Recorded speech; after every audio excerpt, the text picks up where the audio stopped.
பங்குனி மாதம் 21ஆம் நாளில் யாதவன் என்று சொல்ல முடியான சூரியன் உதயமான நேரத்தில் பிறந்தவன். என்னுடைய நாமதேயமோ அர்ஜுனன்.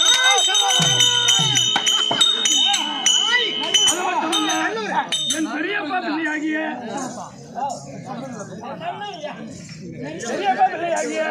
துரியோதனன் செய்த வஞ்சகத்திலிருந்து என் ஸ்ரீமன் நாராயணன் அருளால் தப்பித்தோம். மன்னன் நாராயண கம்மியாச்சு அர்ஜுன வேஷம் கட்ட ஏன் அங்கே ஓடுற நம்ம வந்து கொஞ்சம் பார்த்து என்ன சொல்ல காசு எடுக்கிற மிஷின் இங்க இருக்கா உருவம் கூட யார் சொல்ல மாட்டாங்க யாரும் ஓடி கிடக்குறாரு.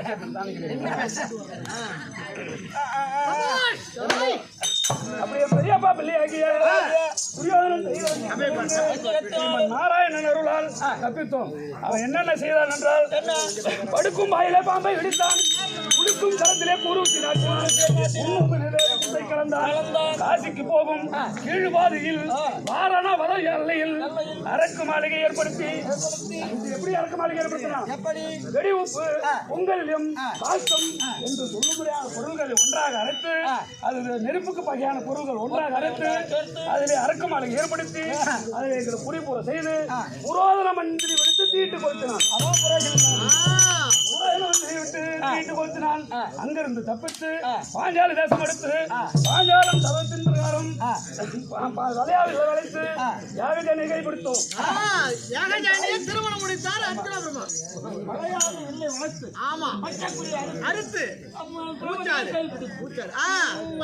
கைப்பிடித்தோம். அப்படி என் தாயார் என் தாயார் வார்த்தை பிரகாரம் 5 பேரும் 5 நாள் மனம் முடித்து நாரதன் வார்த்தை பிரகாரம் என் தந்தையாக பாண்டுமாக ராஜனோ சொர்க்கம் சேரவில்லை என்றதால் ராசசூயா மகாவிழா செய்தோம். ஆமா, யாகம் செய்தோம். அங்கு வந்த துரியோதனன் அவமானப்பட்டோம் என்று அதிமாநகரம் அடைந்தார். அடுத்த பிறகு அவர் தன் மகனுக்கு பூணூர் கல்யாணம் என்று வரவைத்து பூணூர் கல்யாணம் என்று வரவைத்து என் அண்ணனோடு சதினி விடுத்து பூது பகடையாடி நகர்களோடு பறித்து கொண்டு 12 ஆண்டு வனவாசம் ஓராண்டு மறைமுகவாசம் கழிக்க வேண்டும் என்று கட்டளையிட்டான். அதனால் நேற்றோடு 5 வனம் முடிந்து 6ஆவது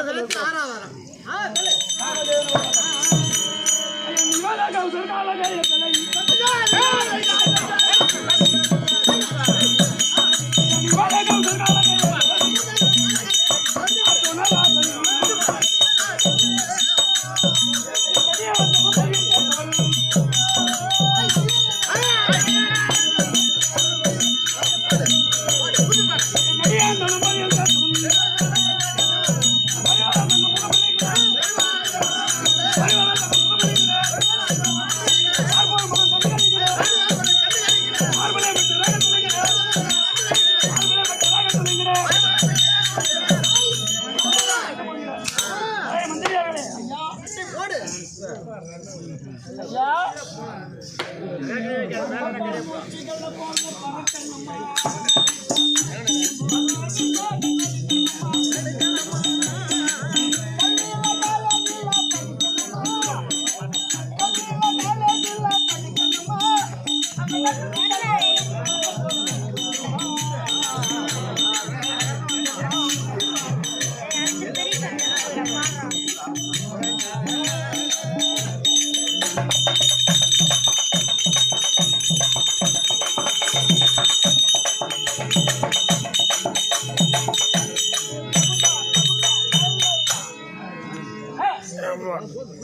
ஏழு மந்திரியார்களே நாங்களோ